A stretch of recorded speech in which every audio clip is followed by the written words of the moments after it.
Your secrets, if you really look at yourself, you would be speechless. What happened to being doctors and teachers?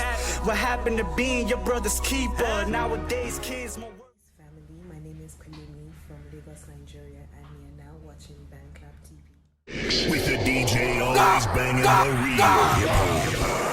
DJ BandClap.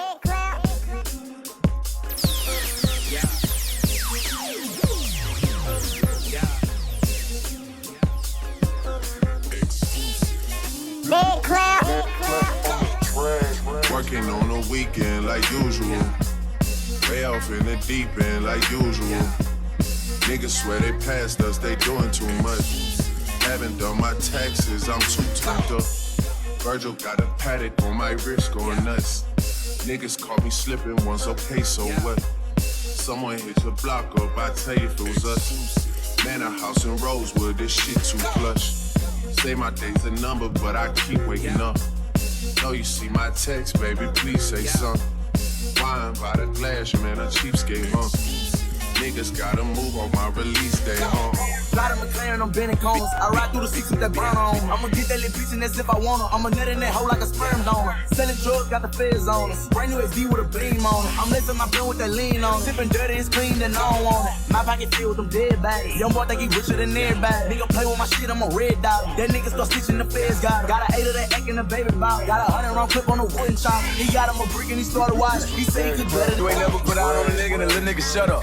I just ride the sold out show, I perform for an hour and then put my gun up. If a little nigga try me, it's let out the gun down. That nigga won't let us see sun up. Fuck you bitch and I tip her 100. I show you how to motherfucking come up. If you added my watch and my wrist and my fist before taxes, I spent the whole 100. You can go and ask Johnny, he love it.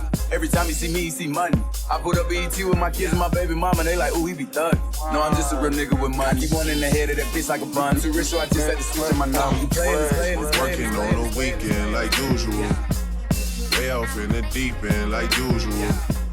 Niggas swear they passed us, they doing too much. Haven't done my taxes, I'm too turned up. Virgil got a paddock on my wrist going nuts. Niggas caught me slipping once, okay, so what? Someone hit your block up, I tell you if it was us. All right, y'all, so we back. Welcome to another BandClap TV. Well, this isn't even really a rant video or a podcast. Being honest with you, I really don't know what to call this.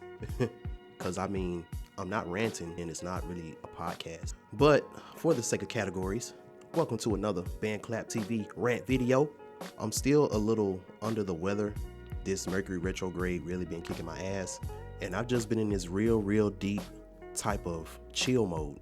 I haven't really been prompted to make any videos like that, at least until this retrograde is over. So all of the mind power and brain power that I would use to do my research and stuff like that, it's kind of like when you try to get a 2-year-old to eat vegetables and the 2-year-old just keep slapping the vegetable spoon out of your hand and you keep getting mushed vegetables all over your face and all of that, and you just get to a point where you just stop trying to rush it. So that's where I'm at, because I got so much content that I'm gonna be putting out within these next few months before my birthday in May. So it's gonna get put out, it's gonna be released, but you know, everything happens in time. So even though this video is called Eshu and Pomba Gira, the real Queen and Slim, every time I think about Eshu, I always think about my inner child. So part of this is gonna be another extension of the Getting to Know Your Inner Child series, because I feel like there's gonna be a never-ending sentiment with me, because with me, that's where I truly got my freedom, being who I am and rediscovering myself. It's through getting back in touch with that inner child, which is really your soul, and living onto the purpose of your soul, and how it can really be a fun journey if you don't take this world and the things of this world too seriously. So I just want to make some announcements first. Shout out to everybody who checked out the Love Lift Life interview that I did, and that interview will be posted on my Facebook channel really soon, so that all of my subscribers who are following me on Facebook, y'all will see that.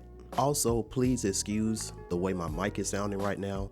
I lost a little black cap that goes over the mic to keep the S's from hissing and all of that stuff. So hopefully I can roughen out some of these edges in post, but just putting that out there.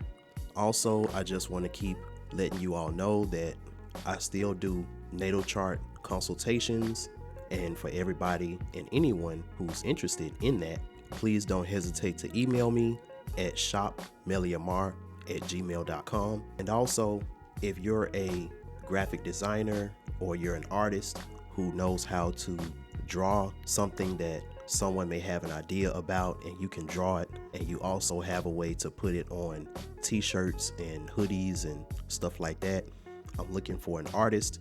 So any artists out there, definitely email me as well. And also anyone that's in the Florida area or Atlanta area who's looking for a DJ, whether it's a bar or a club or a special event that you have and you would like to have me as a DJ, all of those things, make sure you email me and let me know. So since this is a different type of video, I want to do something a little different. So this is for all of my soul family, and you know who you are.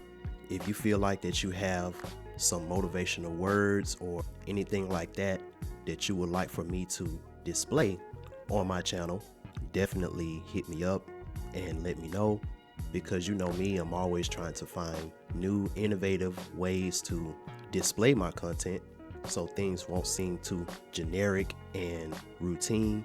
So just to give y'all a little example, I'm now about to turn it over to a very special soul family member of mine who's been a supporter of me for a while now, named Miss Pelly from Nigeria. So let's see what she has to say. Peace family, my Yoruba adage for you today is Omo to bag bakba ni yangbe. The literal meaning of that is a child who lifts up his arms or her arms will be carried by his mother. And what that means is when you are asking for help from the universe or from ancestors or from gods or whoever, you need to put in the work first, and then your work and your efforts will be rewarded greatly by the universe. Wow. Okay. Shout out to my baby girl Pelly M from Nigeria with the beautiful motivating words there. I hope y'all was feeling that as much as I hope y'all was feeling that mix as well. So this video is going to be a few things mixed together. It's just going to be a little bit of me pointing some things out, a lot of storytelling, and the moral is I really just want y'all to open y'all minds up and start looking at things in a more deeper type of level. So just so no one gets anything twisted or anything, because this is Mercury retrograde, so I have to make sure that when I'm communicating things that I put certain disclaimers and address certain things, so this video and any of my other videos won't get misconstrued. Now, I know I haven't said this in a while, but I remember I used to say it when I did my Orisha videos a long time ago. And that is, and this still stands, is that my relationship with the Orishas and with the ancestors of African spirituality and all of that, my relationship is my relationship. I don't want anyone coming to my videos and hear my Orisha stories and think that this is the concrete absolute about them. Because like I say on all of my videos, at least when I first started, is that I'm not a Babalao. I'm not formally initiated into any spiritual system or any religion that has to do with these Orishas. I have studied and did a lot of extensive research as far as different books that I read, and also meditating and having my own experiences with the energies. But in no way, shape, or form do I consider myself a authority figure or anything like that talking about this. I just tell y'all the things that I experienced and the things that I go through. But if you really want to know the formal information and the formal way about the Orishas and stuff like that, I would suggest that you go to a Babalao. Now, with that being said, I bet your next question would be, so why haven't I ever gotten initiated? Or why haven't I ever set out to do the necessary things to be a Babalawo or something like that? And the answer is because I've never been led to. And I spoke to many Babalawos, and I spoke to many people who are in the actual religious system of not only African spirituality, but also Santeria, Haitian spirituality, and all of that.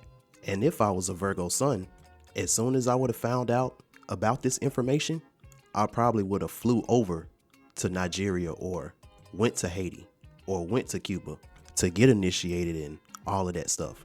But with me being a Virgo moon, my spiritual wiring is a little bit different.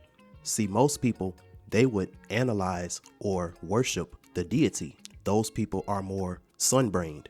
Me, I'm more moon-brained, because with me being a Virgo moon, I like to analyze and study the energy that is behind the deity. Because when you study the energy that is behind these deities, that's when you truly see that everything is everything when it comes to the different religions. For example, the energy of the messenger that sits on the right hand of the Most High, whether that Most High is God, Yahweh, Olodumare, the source, whatever you want to call it.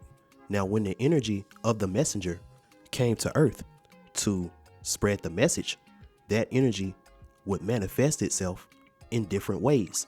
And whatever tribe or whatever village or whatever culture of people that were in the higher ups and decided to turn the spiritual system into a religion, so certain caricatures and archetypes would never be forgotten. They would have their own special name and their own special definition of that messenger energy. So, in some forms of ancient African spirituality, you got Thoth and you got Tahuti on the ancient Kemetian or ancient Egyptian side. Then, on the light side of things, you got Elegua, who is the adorable little kid who's an Orisha, and he loves his parents, and he has that innocent side to him that makes him super adorable. And we all know the story about Elegua. But then in some tribes, in some villages, that same messenger archetype is called Eshu. And then when things like slavery happened, and also even before slavery, a lot of us would travel to different islands and travel to different places.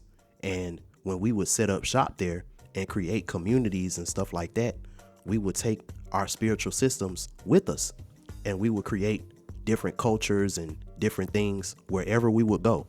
And then that's when an older archetype of the messenger would be introduced. And I call this archetype the old man Legba. And this archetype represents that OG that is respected everywhere he goes. And he's known as the opener of the way, meaning that his keys are the messages of truth, and the truth will set you free. And then in Haitian Voodoo, you got Met Kafu, whose name literally means the crossroad. But all of these different deities on the inside, when you shave away everything else, all of them on the inside carry the same energy signature.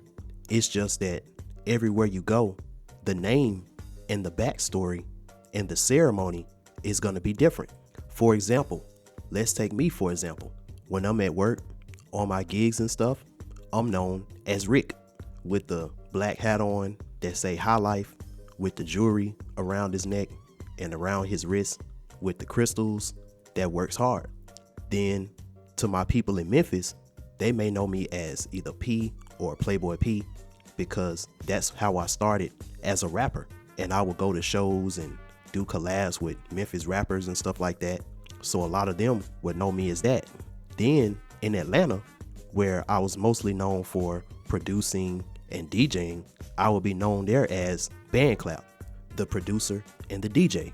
And last but not least, when I come on this platform, most of y'all who's known me from Masterly Foolish or something like that, y'all know me as Mr.BandClap, the spiritualist. But all of these different archetypes of me, even though there are different names, different attributes, different origins of knowing me and all of that, it still represents me. And then on top of all of that, my mom and dad know me as Lil Ricky. And since I'm their son, they got a totally different relationship in regards to me that none of y'all would never even fathom or even know about. Just like my parents couldn't even fathom or even understand the stuff that I'm doing on YouTube. So this isn't for everybody, but I urge you all to really start to take your own archetypes back, take your own spiritual deities back, and even create your own and make your own patakis and make your own stories, make your own motivational and moral stories that one day you can pass these stories down to your children to teach them about energies that are within themselves and teach them about different aspects and different principles and different ways of going at life, something that they can recognize that is within them instead of having to look at God or having to look at greatness as something that's outside of themselves. These deities and these energies are supposed to be nothing but a toolbox and a roadmap to help you to navigate this illusion that we're living in. But once you take that tool out the box and you start to use it, now that tool is personal for you now. It's personal to you. And at the end of the day, as long as I'm not using my tools to involuntarily do harm to somebody or cause any type of negativity or anything like that, then none of that other stuff should even matter. The way you use your tools is your business, and the way I use my tools is my business, because just like how I can use a knife to help untie somebody that was involuntarily being held hostage to free them, I can also use that knife to stab somebody. But if that knife is small enough and sharp enough, I can also use that knife to unscrew a screw if I don't have a screwdriver handy. Or I could use that big sharp knife just to poke a hole in a Capri Sun pouch just because I want to. So this story about Eshu and Pomba Gira, I don't want y'all to take this super literal, because I'm already putting it out there that this is going to be informational, but also it's not going to be something that's super to the book or found in a book, even though it can be. But like I say, when I tell these stories, most of this stuff is from meditations, from channels, with a little bit of my imagination to bridge everything together.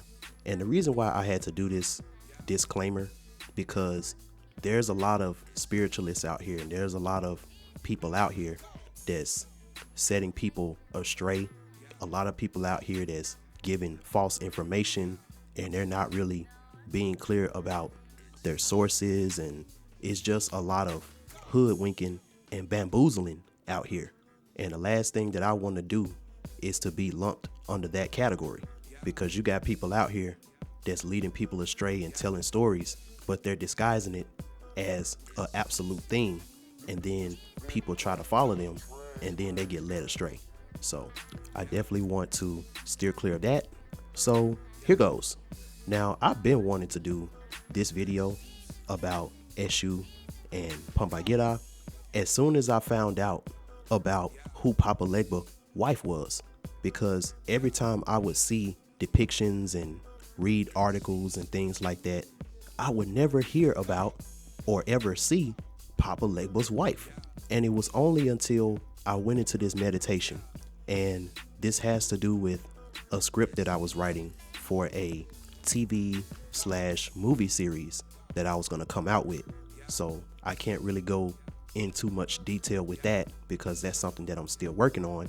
But it was in that meditation that I confirmed and I saw for myself about Pomba Gira and Papa Legba's relationship. But I didn't have no way to prove it, and I was still kind of in that early stages of me doing my podcast. And you know, when you first start, you really have to make sure that everything that you do is by the book. It can be proven by a book, or it's something that you can take some type of source to look it up.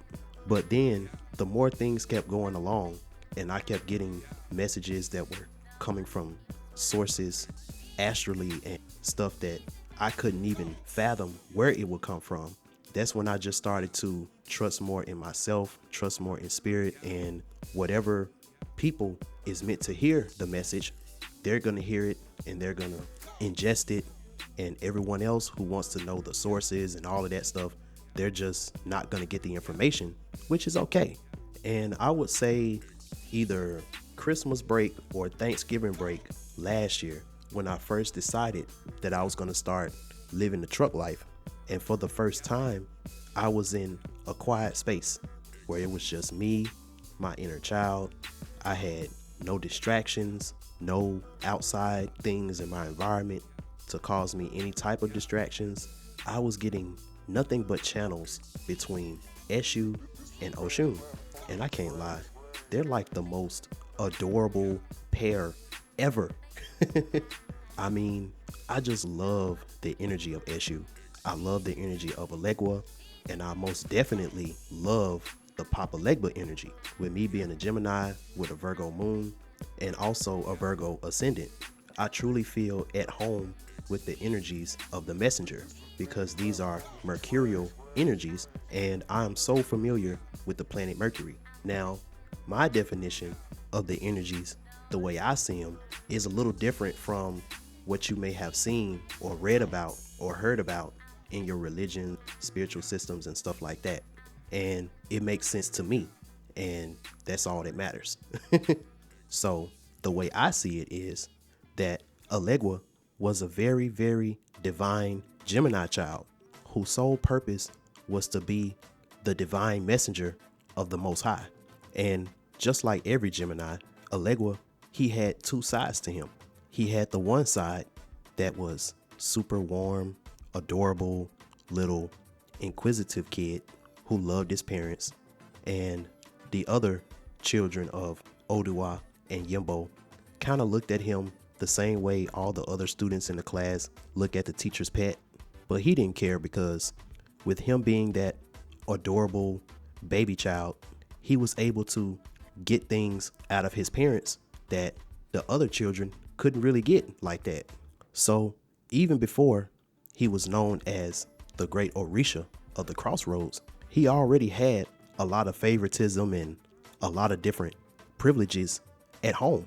But even though Alegua really did love his parents, he loved being curious and being adventurous away from his parents even more. So when Alegua goes outside to play, that's when he becomes Eshu. Because when you're outside in nature and you're discovering things and you're learning things, there's not a whole lot of boundaries as to how far you could go, as to how deep you could go, especially when you've maintained your innocence and your aura is so bright to the point where big animals and stuff like that don't see you as a threat when you come into their habitat. It's kind of like those videos where you see wild animals like snakes and lions and stuff like that, and observe how they act when they get around a little baby. That's the energy that I'm talking about. So Eshu, growing up as a little kid who was also a deity at the same time, he learned a lot of things with him having that heart that was very similar to his mother Yimbo. This is what connected him with nature. And then with the help of his brothers, he was protected also physically when he would go out into nature, because while all the other children wanted for Ogun to make them little toys and trinkets and stuff, when Alegua would go to Ogun, he would ask him to make things like knives and super durable tools that he can use. And I mean, imagine this adorable little baby boy waddling up to you, asking you to make him a knife. Man, Ogun would laugh in his face. But he would still make it though, just out of amusement, because he would never really think that Alegua would really do anything with it. But just like Perry the Platypus in Phineas and Ferb, when Alegua would leave the house and he would be Eshu, he would go on these very, very grand adventures, and he would come back with all of this wisdom and intelligence, and his parents would be so astonished about the things that Alegua would learn when he get back home. His mom, Yimbo, even though she would be so shocked and astonished about the things that Alegua would tell her, just like any mom, she would worry about him sometimes and try to tell his brothers to not let him go anywhere alone like that. But you know, Eshu, he likes to travel alone because, I mean, that's what makes the adventure more fun. And plus, when you're an older man who's an Orisha, the last thing you want to do is to get forced to be on babysitter duty. Now, as I said in the video about Yemoya, the Great Mother, there's a lot of things that went on after that split when Yimbo and that spirit went up to the heavens, and then the more primordial side of Yimbo became Nana Baruku, who lives on the moon, and on Earth her new representation became Yemoya. Same thing for Odua and Obatala. So when this happened, Eshu was a lot older. Now, after the split and Yimbo became Yemoya, the first daughter to be born under her new transformation would be Oshun. And just like how Alegua was the adorable baby boy Orisha, Oshun was the sweet, innocent, and adorable baby girl Orisha. And the minute that Yemoya laid eyes on the baby Oshun, she knew that she was going to be one day destined to be a queen. So unlike Alegua, who took a lot more after his dad, little Oshun, she would go and take after her mom more. Her mom would purposely have her around her and her older sisters a lot more, so that in her grooming process as a child of becoming a queen, she could learn some things from her mom and from her sisters, and she had that cocoon of femininity around her since she was small. Now, just like how before Alegua was named the first Orisha that you should honor before you can speak to any of the other Orishas, he had a lot of those type of privileges at home already. Just like Oshun, when she would go out in nature to do things with her mom, she would see how everything in nature would just fly around her as if greeting her with open arms, welcoming her on the earth. Because even though she was an innocent little girl, nature itself already treated her as if she was a queen already. Even when she would go to the marketplace with her sister Oya, the villagers from all around the town would see Oshun and they would be just so at awe. And if this ordeal didn't make Oya super rich because everybody would want to buy from her because of Oshun being right there, this would make any other sister jealous. But nah, Oya was securing that bag. So she didn't care. And plus, with Oya having the physical beauty that she had, and with her understanding Oshun's path, even though sometimes Oya would act more strict than her own mother, Yemoya, towards Oshun, in the end, she was very, very protective of her little sister. And for the most part, she made sure that Oshun didn't get into too much trouble. And then she would leave from her presence, go learn from her other sister, Obanani, who was already a great warrior, a very, very mesmerizing teacher, but also a queen in her own right. And Oshun really looked up to Obanani.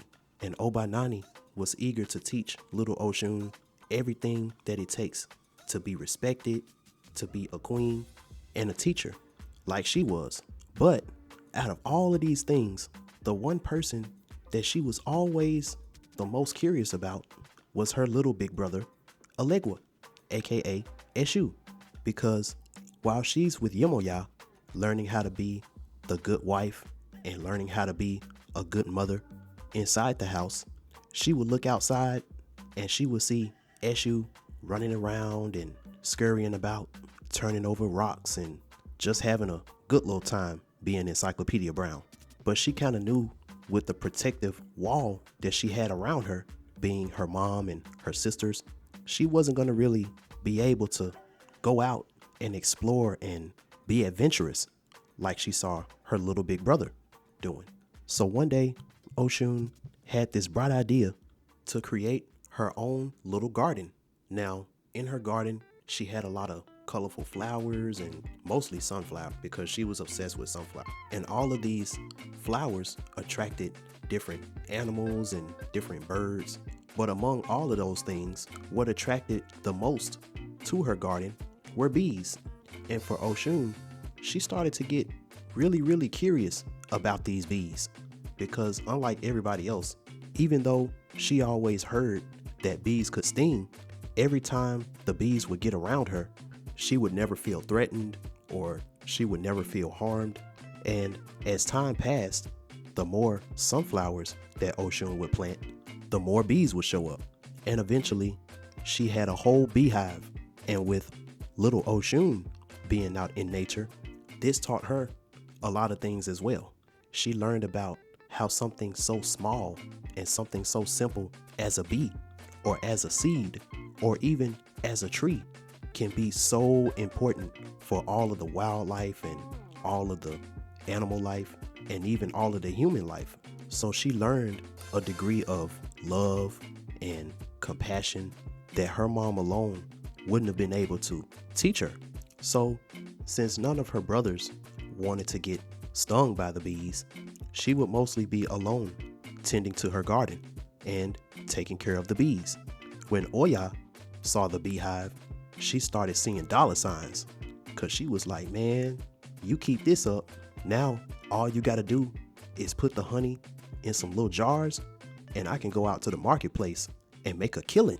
Now this is how Oshun also became a part of the marketplace, and she would sell jars of honey, different fruits from her garden, and sometimes she would even sell lemonade, but her lemonade would be a lot more sweeter because instead of using sugar to sweeten it, she would use honey.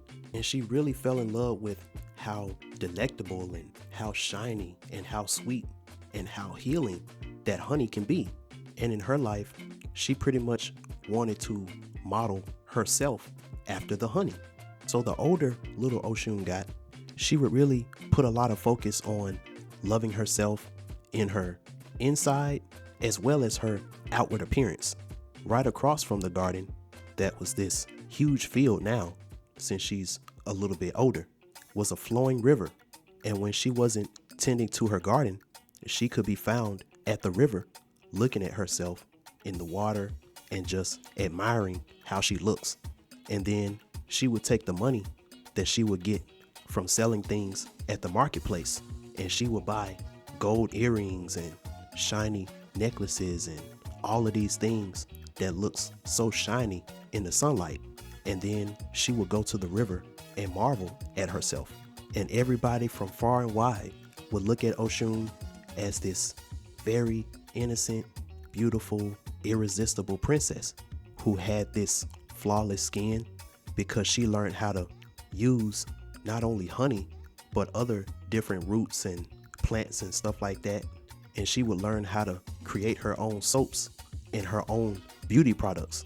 And with her being at the marketplace and seeing how just because she had a certain level of beauty, a lot of the community would just literally worship the ground that she walked on just because of who she was.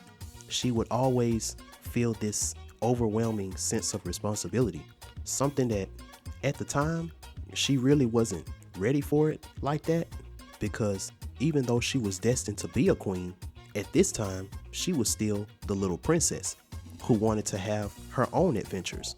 But the closest that she got to the outside world was either tending to her garden or either being at the marketplace. Now, she already knew that Oya wasn't going to let her wander off too far while she was in her care. But there was one person who could give her that hall pass, so to speak, that she desperately wanted, and that person was Eshu. Now, at this time, Eshu has already played 3 different roles. He was the quote-unquote good child when he was with Yimbo before the split into Yemoya. Then he was out in the world and out in nature as Eshu, doing things that an adult would be doing.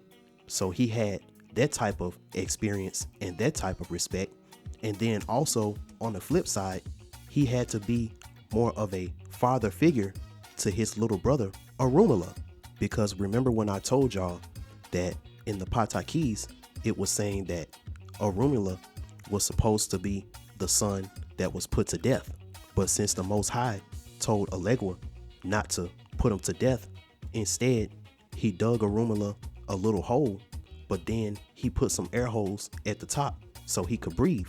And until it was safe to go back to the house, Elegua would take care of Orunmila as if it was his own son. So with that, and also his role as the great messenger and being the opener of the way as he was appointed to by Olofi, needless to say, Eshu didn't really have any rules like that. I mean, he still had his innocent heart. So he wasn't just gonna go out here and do a lot of evil stuff, but doing little things like playing tricks and practical jokes and all of those things, even though sometimes it may be annoying, it's not evil. So even though Eshu, in all of the senses of the archetype, was known as a free-spirited child, he lived like a free man as well. And just like how Oshun learned a lot of knowledge in her garden, Eshu, he learned a lot of knowledge not only with dealing with nature, but just like how Oshun would go to the marketplace with Oya to learn how to do business and stuff like that, but she would keep a close eye on Oshun. Eshu, he would go with Oya as well, because since Eshu was so curious and he always liked to go do stuff, when it was time for Oya to go to the underworld so she can help the souls from the living to cross over to the dead, Eshu would tag along, even though Oya really didn't want him to, because she always thought that he would either be super scared or something would happen to him.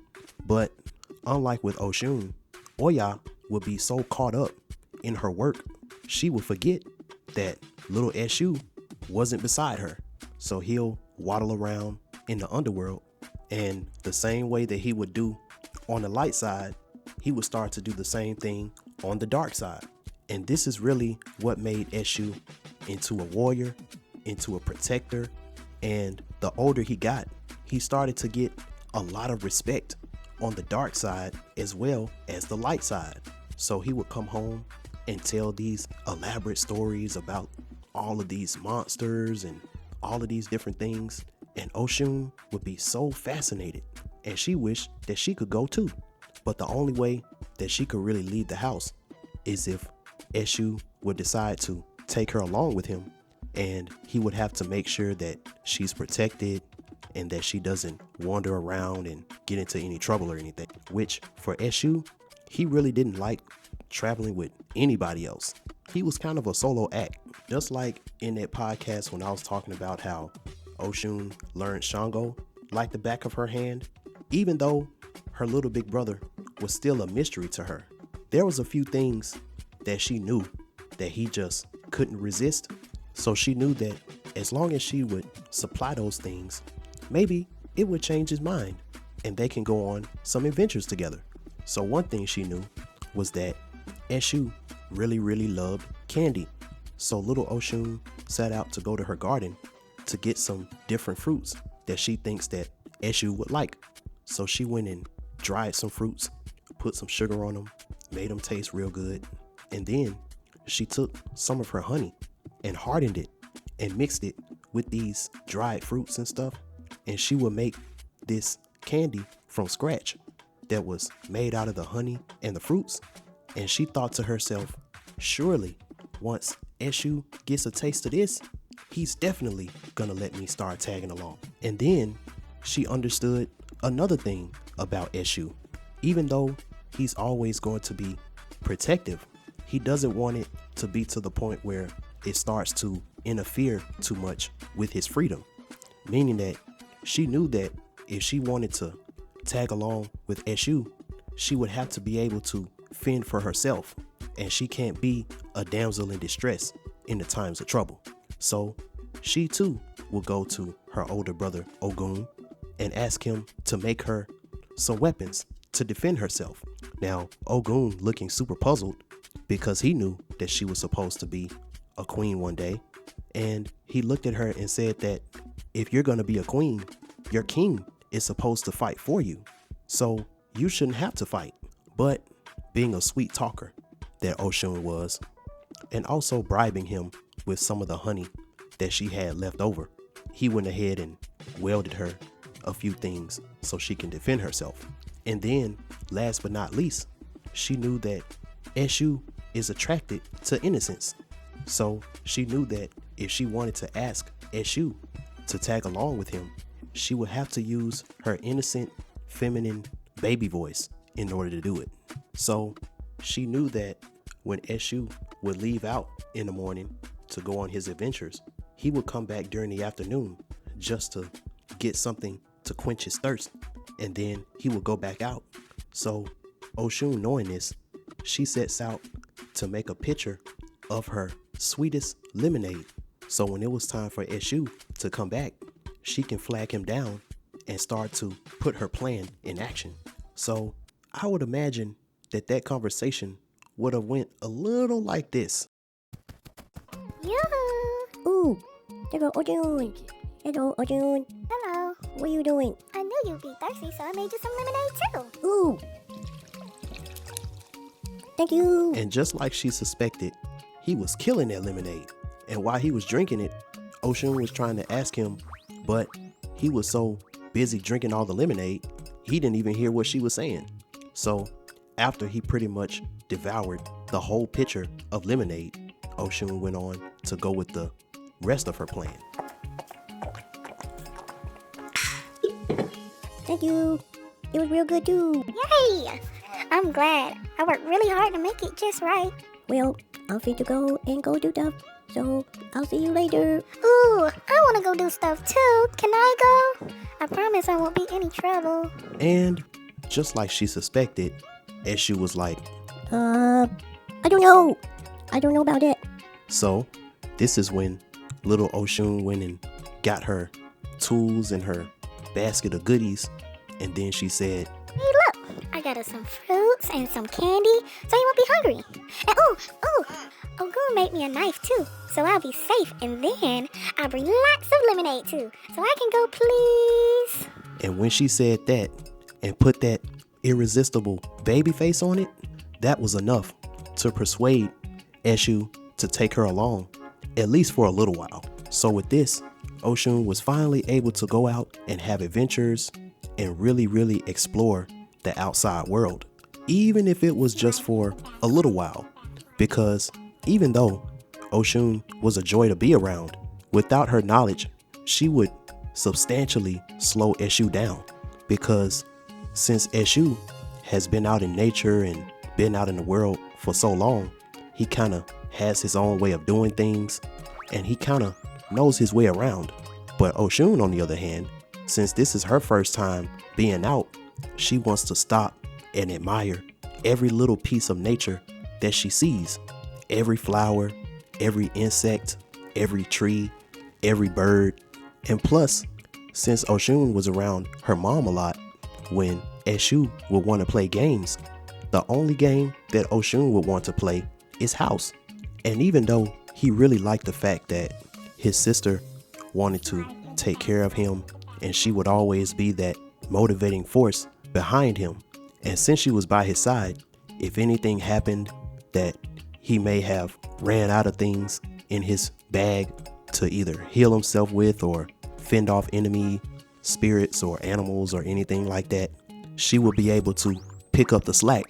Playing house was one of the things that Eshu kind of dreaded, but he knew since that was his sister, and since nobody else wanted to play with her, he would let her play house with him just so she can stop whining.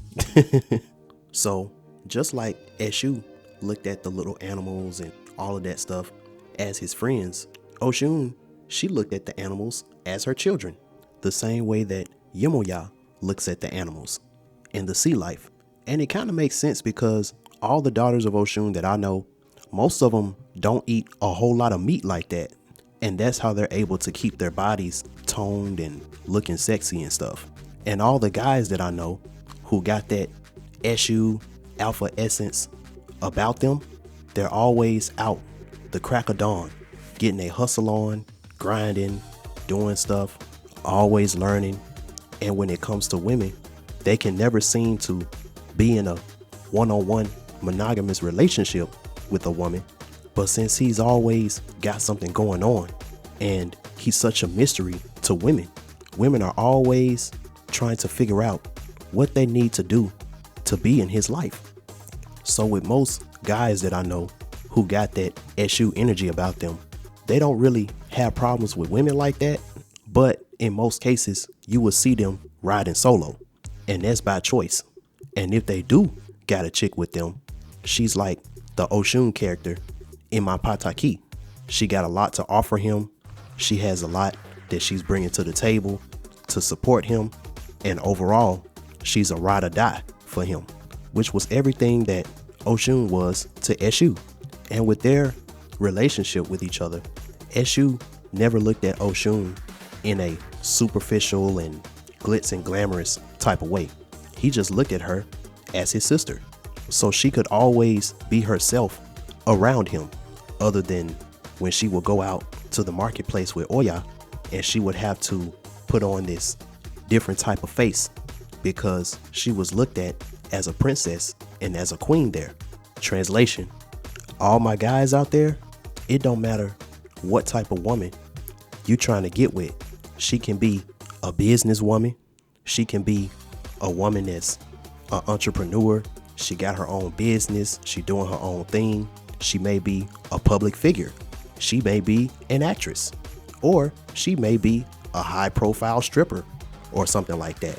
But I see a lot of dudes, they see these type of women, and just like the way those villagers treated Oshun, a lot of guys would think that the way to get these women is to show off their riches and be something that they're not, just so they can put on an image of grandeur, thinking that that's going to make her want you more. And that can be further from the truth, because since Oshun has been surrounded by prosperity since she was little, seeing all those villagers and those guys being so easily hypnotized and mesmerized into spending all of their money with her, she didn't look at those guys as alpha. She looked at those guys as just another customer. And that's how I'm seeing a lot of these guys, the way y'all look to a lot of these women, as just another customer. But that one person, every time she see him, he's always getting to the money.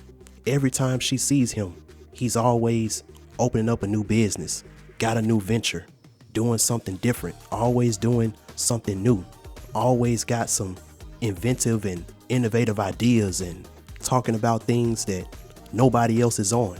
And he's such a mystery that she can't even figure him out like that. And then when she do get around him, it's only for a small season, but she has so much fun when she's with him. She's just yearning for the next time for them to meet up, because she knows that with him, not only can she be herself, she knows that she's going to be in for a thrilling adventure with him. That's the way that Oshun felt about Eshu, and that's also the way that a woman is supposed to feel when she's with you, for my guys out there. So this path of Oshun is called Oshun Ibu Alade, meaning she who is queen.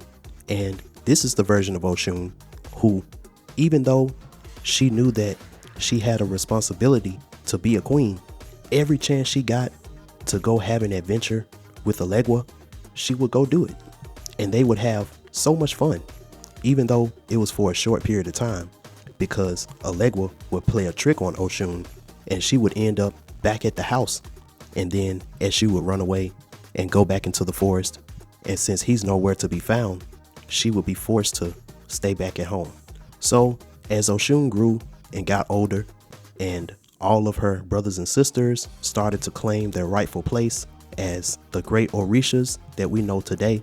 But as you all know, some tragic events would happen, like the transatlantic slave trade, where a lot of the different tribes and people that was holding the spiritual system of the Orishas together in Africa started to go to different places and different islands. So the energy of these Orishas would travel along with them. And when they would settle to different places and different states and different islands and stuff, they would bring their religious and spiritual systems along with them. So even though Oshun, Oshun, and Oshun, Oxum, are from two different cultures, from two different parts of the world, the energy of these two are the same. So around this time, Oshun was setting her sights on a new adventure, and so was Eshu. Now, just like how Eshu will go and have many different transformations, Oshun would have the same thing. But it was one particular place that her heart was really pulling her to, and that place was Brazil. Now, even where she was, she's always been that charitable type of Orisha that likes to help people, and she always had that infatuation with the less unfortunate, and she always had that compassion for the underdog because of her relationship with her own brother.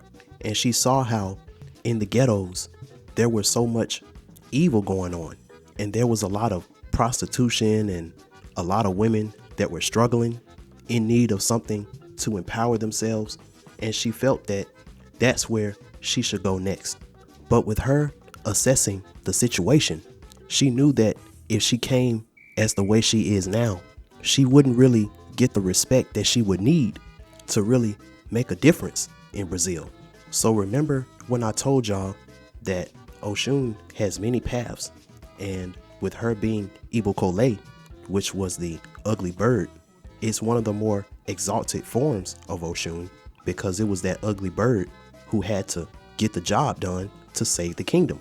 So she knew that this is something that she's going to have to do yet again.